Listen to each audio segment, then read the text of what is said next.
नमस्कार, चरक उद्घोष चैनल में आप सभी का स्वागत है। आज हम तीसरे श्रेणी अध्याय में आगे बढ़ते हुए 48वें गद्य पर चर्चा करेंगे और आज हम बताएंगे कि इसमें जो चरक संहिता है वो आगे बताती है कि 3 रोग मार्ग होते हैं। तो त्रयो रोग मार्गाः इति शाखा मर्मास्ति संधयः कोष्ठश्च। 3 रोग मार्ग हैं, शाखा, मर्मस्थि संधि और कोष्ठ। तत्र शाखा में क्या क्या आएगा वो बता रहे हैं।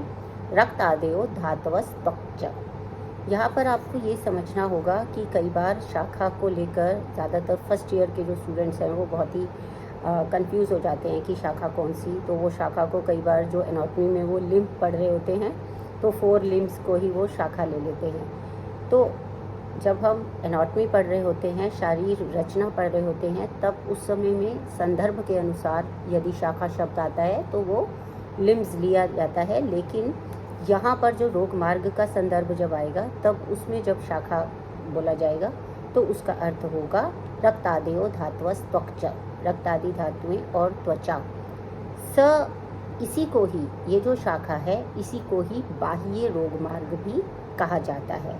ठीक है, एक्सटर्नल। उसके बाद आती है मर्माणी। मर्म जो है वो पुनः कौन से हैं? बस्ती, हृदय, मूर्धादिनी। ठीक है ना। मर्म स्थान जो हैं वो कौन कौन से हैं? बस्ती यानी कि यूरिनरी ब्लैडर, हृदय आप जानते हैं, और मूर्धा यानी कि शिरा प्रदेश। ये जो है वो मर्म है। और इसके अंदर जो है वो, इसके अंदर क्या क्या आता है? ये अस्थि संदेहो, अस्थि संयोगास, तत्र उपनिबद्धाश्च स्नायु कंडराः स मध्यमो रोग मार्गः। ठीक है, इसमें जो मध्यम रोग मार्ग में क्या क्या आएंगे? मर्म अस्थि संधि यानी कि मर्म आएंगे जिसमें हृदय, बस्ती और जो है वो मूर्धा, ये प्रमुख मर्म है। और इसके अलावा जो है अस्थि आएगी, संधियाँ आएंगी और उनको जोड़ने वाले, तत्र उपनिबद्धा, उनको जोड़ने वाले जो स्नायु यानी कि लिगामेंट्स, कंडराएं, टेंडन्स, ये सब जो होंगे वो भी इसमें आएंगे। तो इसको जो है हम इस तरह से लेते हैं। इसके बाद में आता है, इसको मध्यम रोग मार्ग भी कहा जाता है। और फिर आता है कोष्ठः पुनरुच्यते महास्रोता। यहाँ पर कोष्ठ को क्या, किसको, जो कौन सा वो पार्ट है, शारीर रचना की दृष्टि से भी कोष्ठ को जब डिफाइन करते हैं तो यही चरक संहिता से ही उसकी डेफिनेशन आती है। एक बात तो आपको समझ में अब तक आई गई होगी कि जितने भी विभाग हैं, जितना भी आयुर्वेद डिस्क्राइब्ड है, वो सब का सब जो है वो हमें संहिताओं में ही मिलता है। तो महास्रोतस या जो कोष्ठ है उसकी जब परिभाषा आएगी तो वो कहाँ पर हमको मिलेगी? जैसे अभी चरक संहिता में मिल रही है, सुश्रुत ने भी डिस्क्राइब की है। तो यहाँ कहा कि कोष्ठः पुनरुच्यते महास्रोतः, कोष्ठ को ही महास्रोत भी कहते हैं। और ये क्या है? शरीर मध्यम महानिम्नम आमाशय पक्वाशयश्च इति पर्याय शब्दैस्तत्र तंत्रे स रोग मार्ग अभ्यंतरः। अब क्या है? अभ्यंतर रोग मार्ग हैं। ये कौन से हैं अभ्यंतर मार्ग? इसको कोष्ठ को ही महास्रोतस कहते हैं, जिसमें कि शरीर का मध्य हिस्सा, मिडल ऑफ द बॉडी आता है, और महानिम्नम सबसे नीचे, आम और पक्वाशय, इन शब्दों से जो है वो कहा गया है। आम, पक्वाशय, इन पर्याय शब्दों से स्रोतस को और कोष्ठ बोला गया है। इसको अभ्यंतर रोग मार्ग कहते हैं। तो इस प्रकार से जो 3 रोग मार्ग हमने पढ़े, वो 3 रोग मार्ग कौन से हैं? वो 3 रोग मार्ग हैं बाह्य रोग मार्ग, मध्यम रोग मार्ग और अभ्यंतर रोग मार्ग। इसके बाद वो यहाँ ये डिस्क्रिप्शन आया है कि इन रोग मार्गों में कौन कौन से रोग हैं जो इन रोग मार्गों में होते हैं। जैसे कि तत्र गंड, पीड़िका, अलजी, अपची, चर्मकील, अधिमांसक, मशक, कुष्ठ, व्यंगादयो विकारा बहिमार्गजाश्च। अर्थात यहाँ पर गंड, जो गलगंड होता है, इसको हम थायराइड, ये जो ग्लैंड है हमारा ये, और पीड़िका, बहुत तरीके की जो पीड़िकाएँ हैं, पॉस्ट्यूल्स हैं, अलर्जी, अपची, चर्मकील, ये सब जो हैं वो स्किन से, त्वचा से संबंधित व्याधियां हैं। अधिमांस, मांस की वृद्धि होना, और ये त्वचा में स्थित मशक है, मतलब तिल वगैरह जो है, कुष्ठ है, व्यंग आदि विकार बहिर्मार्ग में होने वाले। इसके अलावा कुछ व्याधियाँ ऐसी भी होती हैं जो बाह्य और अभ्यंतर दोनों मार्गों में स्थित होती हैं। तो उसमें जो उसका बाह्य वाला भाग होगा, जैसे कि विसर्प है, क्या कहा, विसर्प शवतु गुल्म अर्श विद्रादया शाखानुसारिणो भवन्ति रोगः। ये जो बाह्य भाग में होने वाले, ऐसा स्पष्ट रूप से कहा गया, क्योंकि विसर्प जो है वो अंतः स्थित भी होती है और बहिः स्थित भी होती है। तो बहिर्मार्ग में जो स्थित होगी वो वाला विसर्प, शोथ, गुल्म, अर्श, विद्रधि, ये सब जो है ये वो हैं जो अभ्यंतर मार्ग में भी स्थित होते हैं या फिर मध्य मार्ग में भी स्थित होते हैं और बाह्य मार्ग में भी स्थित होते हैं। इस प्रकार से रोगों के जो क्लासिफिकेशन दी गई है, जो विभाजन किया गया है, उसके अनुसार ये बताया गया है। तो यहाँ पर इसमें ये बोला। अब क्या हुआ, ये भवंती रोगा ये शाखानुसारी है। फिर क्या है, पक्षवद, ग्रह, अपतानक, अर्दित, शोष, राजयक्ष्मा, अस्थि, संधि, शूल, गुद, भ्रंशादया, ये सारे जो होते हैं पक्षवद, पक्ष ग्रह, अपतानक, शोष, राजयक्ष्मा, अस्थि शूल, संधि शूल, गुद भ्रंश, प्रोलैप्स होना है ना, एनल प्रोलैप्स, और इस तरह से शिर, हृदय, बस्ती में होने वाले जो रोग हैं, क्योंकि मर्मस्थि संधि है, ये सब जो रोग है ये कहलाते हैं मध्य मार्ग अनुसारी। फिर आता है ज्वर, अतिसार, सर्दी, ये सब आगे जो बताए गए हैं। ज्वर, अतिसार, सर्दी, अल्सक, विसूचिका, काश्वास, हिक्का, अनाह, उदर प्लीह आदियो अंतः रोग मार्गाश्च विपश्यवतु विसर्पश्वस्तु गुल्म अर्शो विद्रादया कोष्ठानुसारिणा भवन्ति रोगः। कोष्ठ के अनुसार, यानी कि अभ्यंतर रोग मार्ग में कौन कौन से रोग होते हैं, ये सारे ज्वर, अतिसार, सर्दी, अल्सर, विसूचिका, इन सब के बारे में आप डिटेल में आगे पढ़ते रहेंगे। इसके बाद जो प्रकरण प्रारंभ होता है वो होता है त्रिविध भिषक का। 3 प्रकार के भिषक यहाँ पर बताए गए हैं। देखिए कौन कौन से भिषक, बहुत ही स्पेसिफिक, ये जो इन्फॉर्मेशन भिषक के बारे में है ये हमें जानना बहुत ही अनिवार्य है। सभी कुछ जानना अनिवार्य है, लेकिन भिषक के विषय में आज के कलयुग के समय में जानना बहुत ज़रूरी है, क्योंकि आजकल सबसे ज़्यादा जो है वो झूठ का व्यापार और ये सब जो है वो चलता है। जितना धोखा किसी को दिया जा सकता है उतना धोखा देने का प्रयास जो है सामान्यतः संसार करता रहता है। तो इसलिए ऐसी जो चीज़ें होती हैं जिससे कि हमें सतर्क रह पाए हम, उनके विषय में हमें जानकारी जरूर होनी चाहिए। जैसे त्रिविधा भिषज इति, भिषक छद्मचराः सन्ति सन्त्येके सिद्धसाधिताः सन्ति वैद्यगुणैर्युक्ता त्रिविधा भिषजो गुणी। यहाँ पर जो है इस संसार में होते हैं कौन कौन से, एक होते हैं छद्मचर भिषक, छद्मचरा संति, एक होते हैं छद्मचर भिषक, एक होते हैं सिद्ध साधित भिषक, और एक होते हैं वैद्य गुणैर्युक्त, जिसको जीविताभिसर वैद्य भी कहते हैं। तो छद्मचर वैद्य, सिद्ध साधित वैद्य और जीविताभिसर वैद्य। अब क्या क्या लक्षण होते हैं इसके आप देखेंगे। वैद्य भांड औषधि पुस्तई पल्लवैर अवलोकनई लभन्ते ये भिषक शब्दम अज्ञास्ते प्रतिरूपकाः। यानी ये भिषकचर जो छद्मचर हैं वो कैसे दिखाई देंगे कि वो अपनी सारी यूनिफॉर्म, सारे तरीके से स्टेथोस्कोप लटका के घूमेगा और पूरा तामझाम अपना लगा के बैठेगा। उसके वनस्पति के पत्ते और रोगी परीक्षण के अनेक विधाओं से युक्त रोगी को देखना, उससे जो भिषक शब्द से प्राप्त करता है वो मूर्ख वैद्य होता है। प्रतिरूपतया, यानी कि बहुत सारे विभिन्न विभिन्न रूप बना के बैठा रहता है ना। तो यहाँ पर इसमें ये बताया गया। और जो कैसा दूसरा है, श्री यशो ज्ञान सिद्धा नाम व्यपदेशात द्विधा वैद्य शब्दम लभंते ये ज्ञेयास्ते सिद्ध साधिता। यानी कि जो मनुष्य किसी श्रीमान यशस्वी कोई ऐसे वैद्य है, उसके साथ में कंपाउंडर होते हैं जैसे, या फिर उसके साथ में बैठा हुआ है, उसके साथ बैठा रहता है, उसका पुत्र है, उसका कोई संबंधी है, वो बैठे हुए हैं और वो उससे सीख रहा है, उससे सिद्ध साधित हो गया। पढ़ा नहीं है उसने कुछ भी, लेकिन उसने सिद्ध साधित कर लिया कि इस तरह से वैद्य शब्द को प्राप्त कर लेते हैं। वो अतत्विद होते हैं, अर्थात उनके समान नहीं होते। यहाँ पर जो शब्द आया है व्यपदेशा अतद्विधा, अतद्विधा यानी अतत्, उसके अतत्, तत् मतलब बिल्कुल वैसा, अतत् यानी वैसा नहीं, ठीक है ना। अतत् यानी कि तत्त्वमसि, तुम वैसे ही हो, लेकिन अतत् यानी कि वैसा नहीं होता, लेकिन वो दिखता बिल्कुल वैसा ही है। प्रयोग ज्ञान विज्ञान सिद्ध सिद्धा सुखप्रदा जीविताभिसरास्ते स्यु वैद्यत्वम तेषु अवस्थितम इति।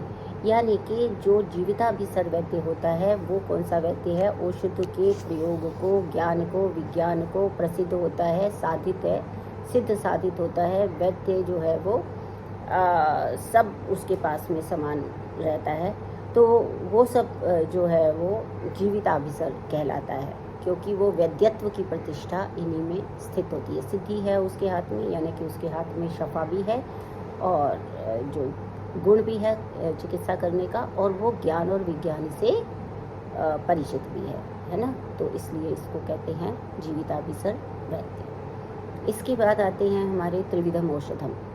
3 प्रकार की औषधि भी बताई गई है, एक दैव्यपाश्रय, एक युक्ति व्यपाश्रय और एक सत्वावजय। ज़्यादातर जो बच्चे हैं, जो स्टूडेंट्स हैं, जो नया आयुर्वेद पढ़ने वाला है, वो इसको सत्वाजय इस तरह से बोल देता है, लेकिन इसके प्रोनाउंसिएशन पर विशेष ध्यान दीजिएगा। सत्वावजय यानी कि सत्व को विजित करने वाला। तो यहाँ पर दैव्यपाश्रय चिकित्सा किसको कहा है? तत्र दैव्यपाश्रयम किसको कहा? मंत्र, औषध, मणि, मंगल, बलि, उपहार, होम, नियम, प्रायश्चित, उपवास, स्वस्थयन, प्रणिपात, गमन आदि, ये जो है ये दैव व्यापाश्रय है। दैव व्यापाश्रय में क्या क्या चीज़ें जो हैं वो यहाँ पर दैव व्यापाश्रय में आई है, वो देखेंगे कि दैव क्या था। पहले तो ये पता चले दैव क्या था। दैव जो है वो हमारे पूर्व जन्मकृत जो कर्म हैं उनको दैव कहा गया है। जो इस जन्म के कर्म होंगे वो पुरुषार्थ है, और जो पूर्व जन्म के कर्म होंगे वो दैव कहे गए हैं। तो दैव जो होता है उसके व्यापाश्रय, उसी को सिद्ध करने के लिए, उसी के ऊपर कार्य करने के लिए ये चिकित्सा है। अदृष्ट भाग्य के निमित्त किया गया जो कर्म है उस पर आधारित औषध देते हैं, तो उसे दैव व्यापाश्रय कहते हैं। ये अदृष्ट उत्पन्न करने के कारण, मतलब व्याधि के विपरीत जो हैं वो मंत्रादि हैं, जैसे मंत्र, मणि, मंगल, होम, ये सब किया जाता है। और इसके अलावा जो है वो इसमें क्या क्या लिया गया है? प्रायश्चित आदि लिया गया है। प्रायश्चित क्या होता है कि हमने अगर कोई गलत काम कर दिया है तो हम जो है उसके लिए अपने लिए कोई ना कोई दंड निर्धारित करते हैं, अथवा हम वो जो हो चुका है उसको थोड़ा सा करेक्ट करने के लिए, उसमें जो गलतियां हो गई उसको थोड़ा सा सुधारने का प्रयास यहाँ पर हम करते हैं। प्रायश्चित कहा गया है उसको। स्वस्थयन यानी कि पूजा करनी है, सबका भला मांगना है, इस तरीके के कार्य जो किए जाते हैं वो दैव व्यापाश्रय चिकित्सा कहलाती है। युक्ति व्यापाश्रय पुनः आहार औषध द्रव्याणाम योजना। युक्ति व्यापाश्रय क्या है? जिसमें आहार और द्रव्य यानी कि औषधियों की एक योजना बनाई जाती है, प्रॉपर प्रिस्क्रिप्शन बनाया जाता है। हम देखते हैं वो प्रिस्क्रिप्शन फॉर्मेशन जो की जाती है कि क्या क्या करना है, कैसे करना है और चिकित्सा के लिए, उसके बारे में जो योजना बनाई जाती है वो युक्तिष्टु योजना या तो युज्यते, है ना। हमने युक्ति के कई परिभाषाएं हैं, तो युक्तिष्ट योजना या तो युज्यते, जिसके कारण योजना, जिसके द्वारा योजना की जाती है, ठीक है ना। युज्यते का अर्थ होता है जो प्रॉपर, जैसी हमको चिकित्सा चाहिए, जैसा हमारा रोग है उसके अनुसार उसकी प्लानिंग हो और उसके अनुसार ही औषधि का निर्धारण किया जाए, उसको युक्ति कहते हैं। और उसके बाद आता है अहितकर आहार विषयों से मन को रोकना सत्वावजय है। अहितकर आहार विषयों से मन को रोकना सत्वावजय है। अहितकर आहार विषय का क्या मतलब है? हम मॉडर्न में अगर आज की डेट में चाहते हैं तो हम समझ सकते हैं जैसे आर्बिट्रेरी थॉट प्रोसेस, इसको क्या कहते हैं? Arbitrary thought process. और इसमें हमें किस चीज़ के ऊपर काम करना होता है? परसेप्शन और कॉग्निशन पर। परसेप्शन होता है जो प्रत्यक्ष, जो इंद्रियां प्रत्यक्ष देखती हैं वो परसेप्शन है। कॉग्निशन होता है जो कुछ हमने देखा है उसका हम किस तरीके से, हमारा मन उसका इंटरप्रिटेशन करता है अपने मन में ले जाके, उसको कॉग्निशन कहते हैं। तो सत्वावजय का मतलब यह है अहितकर जो कारण हैं उनसे हटाकर मन को हितकर में लगाना है। अर्थात ये जो आर्बिट्रेरी थॉट प्रोसेस है, सपोज हम कहीं से निकल रहे हैं और कुछ 4 लोग आपस में बात कर रहे थे और वो अचानक हंसने लग जाते हैं, तो अब जो आर्बिट्रेरी थॉट प्रोसेस है वो क्या है कि मुझ पे हंस रहे होंगे, मेरी ड्रेस ऐसी हो लग रही होगी, मेरी शक्ल ऐसी लग रही होगी, या फिर ये मेरा जानबूझ के मेरा उपहास करने के लिए मुझ पे हंस रहे हैं, है ना। या हम कहीं से निकल रहे हैं, कोई बात कर रहा था, अचानक चुप हो गया, तो क्या विशेष सोच लिया कि ये हमारे बारे में ही बात कर रहा था, हमारी चुगली कर रहा होगा, हमारी बुराई कर रहा होगा, तो चुप हो गए। जब हम चले जाएंगे तो ये हमारे बारे में गॉसिप करेंगे, और इसी बात को ले के परेशान होते होते हमने ना भोजन लिया ना कुछ लिया, सारा दिन समाप्त हो गया। तो ये जो आर्बिट्रेरी थॉट प्रोसेस है, यानी कि उस जो परसेप्शन से जो कॉग्निशन हो रहा है वहाँ पे चेंज लाना है। जो अहितकर है, जो मन के लिए अच्छा नहीं है, उसको तो ग्रहण कर लिया है ना, उससे हटाकर जो सही है उसके ऊपर लाना। इसको हम कॉग्निटिव बिहेवियर थेरेपी भी कहते हैं मॉडर्न साइकोलॉजी में, और इसमें हम बिहेवियर मॉडिफिकेशन करते हैं, सत्वावजाई करते हैं। जैसे किसी को कोई व्याधि भी हो जाती है तो उस व्याधि में उस व्यक्ति को उस व्याधि के विषय में पूरी जानकारी देना, जिसे साइको एजुकेशन कहा गया है। फिर उसमें कितने % सही होने के चांसेस हैं ये बताना। फिर ये बताना कि वो अकेला नहीं है, बहुत सारे और प्रिविलेंस जो है उस व्याधि की क्या है वो बताना। और उसे ये भी बताना कि किस तरीके से अगर पॉजिटिवली सारे पत्ते अपत्ते का सेवन किया जाता है, औषधि का सेवन किया जाता है, तो इसमें आपको सुधार आने की पूरी संभावना है। और कहने का अभिप्राय ये है कि व्याधि से लेकर उसकी प्रिविलेंस, यानी कि वो कितनी ज़्यादा पॉपुलर है और किस किस तरीके से उसकी चिकित्सा की जाती है और वो चिकित्सा होना संभव है। तो इस तरीके से जब हम उसको बताते हैं कि भाई आपको इस तरीके से अगर आप करेंगे तो आपके लिए इस कष्ट से मुक्ति पाना ज़्यादा मुश्किल नहीं है। तो क्योंकि हमने कई बार ये आम बोलचाल की भाषा में बोलते हैं ना, मन के हारे हार है, मन के जीते जीत। तो मन जो होता है वो बहुत ही महत्वपूर्ण है। तो वहाँ से उसके जो आर्बिट्रेरी, यानी कि जो गलत सोच रहा है, वो वहाँ से उसको सही सोच में लेके आना बताया है। इसके बाद आते हैं त्रिविध जो है वो औषध विषयक 3 प्रकार के औषध हैं। शरीर दोष प्रकोपे खलु शरीरम एवं आश्रित्य प्रायश त्रिविधम औषधम इच्छन्ति। जो शरीर दोषों के प्रकोप होने पर जो पूरी तरह से शरीर में ही आश्रित व्याधियां हैं, उनके लिए 3 प्रकार की औषधि निश्चित की गई है, और उसके नाम है अंतः परिमार्जन, बहि परिमार्जनम और शस्त्र परिधानम च इति। यानी अंतः परिमार्जनम क्या होता है? यद अंतः शरीरम अनुप्रविश्यम औषधम आहार जात व्याधीन परामर्ष्टिम।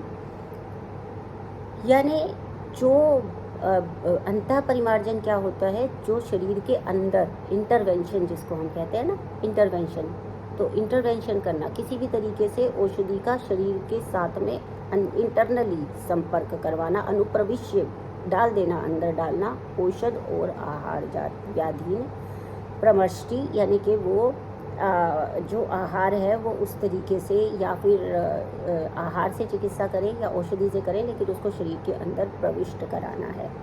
ये है अंतः परिमार्जन। परिमार्जन का परमिष्टि यानी कि साफ करना, शोधन कर देना पूरी तरह से, व्याधि औषधि को शरीर के अंदर प्रविष्ट कराना और वहाँ पे दोषों का शोधन कर देना। ये जो चिकित्सा भी होगा वो होगी अंतः परिमार्जन। परिमार्जन प्रमष्टि यानी कि सफाई, शुद्धिकरण। यत् पुनः बहिस्पृश्यम आश्रित्य अभ्यंग स्वेद स्नेह स्वेद परिषेक मर्दन आद्यैर आम्यान परामृष्टि तद बहिर्परिमार्जन। अब बाह्य रूप से त्वचा के माध्यम से जिसमें हम औषधि को टॉपिकल एप्लीकेशन जिसको हम कहते हैं, जिसमें हमें पेशेंट को अंदर नहीं औषधि देनी है, बाह्य लेप से करते हैं, स्नेह देते हैं, स्वेदन देते हैं, अभ्यंग करते हैं, उद्वर्तन करते हैं या मर्दन करते हैं, इस तरह के से जो हम बाह्य तरह से जो शोधन करते हैं उसको हम बहिर्परिमार्जन कहते हैं। फिर आता है शस्त्र परिधान, यानी कि जहाँ पर शस्त्रों का प्रयोग करना पड़ता है, जो सर्जिकल प्रॉब्लम्स है, जैसे कि छेदन, भेदन, व्यधन, धारण, लेखन, उत्पाटन, ये जो सारी चीज़ें होती हैं। छेदन का मतलब होता है एक्सीजन, पूरी तरह से समूल वहाँ से निकाल देना। भेदन का मतलब होता है पायर्स करना, ठीक है ना, पायर्स करना, पायर्सिंग, भेदन। व्यधन का मतलब होता है उसको वेधन करना, उसको भी पॉइंट से उसको निकालना। भेदन का मतलब है, सॉरी, जैसे हम किसी भी जो हमारे पास एक तरह से उसको कट करते हैं, भेदते हैं और उसमें से सारा वो ड्रेनेज कर देते हैं, ठीक है ना, इंसीजन एंड IND जिसको बोला जाता है। और इसी तरह से व्यधन है जो कि पायर्सिंग है। दारण है जिसको कि पूरी तरह से हटाना है, लेखन है, स्क्रैच करना है, उत्पाटन है, उसको ऊपर उठा के उसको फाड़ना है। तो ये सारी जो प्रक्रियाएं हैं जो आप सर्जरी में पढ़ेंगे और आगे चलकर भी और विस्तार से पढ़ेंगे, ये सारी जो प्रक्रियाएं की जाती हैं, प्रच्छन लगाना है कहीं पर, यानी कि प्रच्छन का अर्थ होता है कि बाह्य रूप से हल्का सा स्क्रैच करते हैं और वहाँ से उस जो भी रक्त है हल्का सा निकालते हैं और उसको शोधन करते हैं। सीवन करना है, स्टिच करना, एशन करना यानी प्रोबिंग करना, क्षार का प्रयोग, जलोका का प्रयोग, ये सारे जो प्रयोग हैं इनको हम शस्त्र परिधान में लेते हैं। इस तरह से 3 प्रकार की चिकित्सा, शारीरिक दोष प्रकोप होने पर 3 प्रकार की चिकित्सा का यहाँ पर वर्णन है। तो इसके बाद जो है यहाँ पर उन्होंने बताया कि ये सारे प्रकार से हमारा हो गया। तो अब इसमें क्या कहते हैं, प्राज्ञो रोगे समुत्पन्ने बाह्येन अभ्यंतरेण वा कर्मणा लभते शर्म शस्त्र उपकरणेन वा। इसका अर्थ ये हुआ कि रोग के उत्पन्न होने पर बाह्य बुद्धिमान प्राणी जो है वो बाह्य कर्म बहिपरिमार्जन द्वारा या अंतः कर्म अंतः परिमार्जन द्वारा या फिर शस्त्रोपक्रम द्वारा कल्याण को प्राप्त होता है। बालस्तु खलु मोहादवा प्रमादवा न बुध्यते उत्पद्यमानं प्रथमं रोगम शत्रुमेवावता। यानी कि बुद्धिहीन मनुष्य मोह या प्रमाद के कारण, बुद्धिमान व्यक्ति तो तीनों प्रकार में से जो सी चिकित्सा सूटेबल है वो कर भी लेता है, करवा भी लेता है, लेकिन जो बुद्धिहीन है वो क्या करता है, अपने मोह में या प्रमाद के कारण जो प्रथम जो रोग उत्पन्न हुआ है, यानी इनिशियली जो रोग उत्पन्न हुआ है, इनिशियली उसको डायग्नोज ही नहीं कर पाता है। और जिस तरह मनुष्य जो मूर्ख व्यक्ति होता है वो अपने शत्रु को पहचान नहीं पाता, उसी तरह से यहाँ पर बताया गया। यहाँ पर विशेष रूप से उपदेश दिए गए। अरुणकी प्रथमं भूत्वा रोगा पश्चात विवर्धते सजात मूलो मुष्णाति बलम आयुष दुर्जते दुर्मते। यानी कि दुर्मति जो मूर्ख द्वारा यह नहीं जाना गया रोग जो पहले छोटा था, सूक्ष्म था, अब वो क्या होता है, बड़ा हो जाता है, जैसा रोग बढ़ जाता है, जैसे कि वो मूल पकड़ लेता है। तो इस तरह से मनुष्य जो है वो शत्रु को नहीं जान पाता। और पीड़ितमस्तु मतिं पश्चात कुरुते व्याधि निग्रह न मूढ़ो लभते संज्ञाम तावत यावन न पीड्यते पीड़ितस्तु मतिं पश्चात कुरुते व्याधि निग्रह। यानी मूर्ख द्वारा नहीं जाना गया वह रोग पहले अल्प होता है, पश्चात बढ़ता है, फिर मूल पकड़ लेता है। फिर मूर्ख विषय जब तक रोग की तब तक चिकित्सा नहीं करता जब तक उस रोग उसको पीड़ित ना कर ले। शुरुआत में तो कुछ करता नहीं है, कोई एफर्ट करता नहीं है, तब रोग से अधिक पीड़ित होने पर व्याधि को दूर करने में अपनी बुद्धि लगाता है। तो इसी तरह से जो है यहाँ पर अथ पुत्राश्च दाराश्च ज्ञातिश्च आहूय भाषते सर्वस्वरेण अपि मे कश्चिद भिषगानीय ताम इति। यानी इसके पश्चात अपने पुत्रों, स्त्री संबंधियों को बुलाकर फिर कहता है कि किसी भी वैद्य को लाओ। अब भयंकर रोग से वो ऑलरेडी पीड़ित हो चुका है। कहने का अभिप्राय यहाँ पे यही है कि उसकी आयु पहले वो ध्यान नहीं देता, बाद में जब बढ़ जाता है तो फिर वैद्य और सबको बुलाता है, अर्थात कोई भी वैद्य फिर उस समय उसके जीवन को बचाने में सक्षम नहीं होता। इस प्रकार से यह अध्याय यहाँ समाप्त होता है अष्टेश्वरी के बारे में। नमस्कार, धन्यवाद।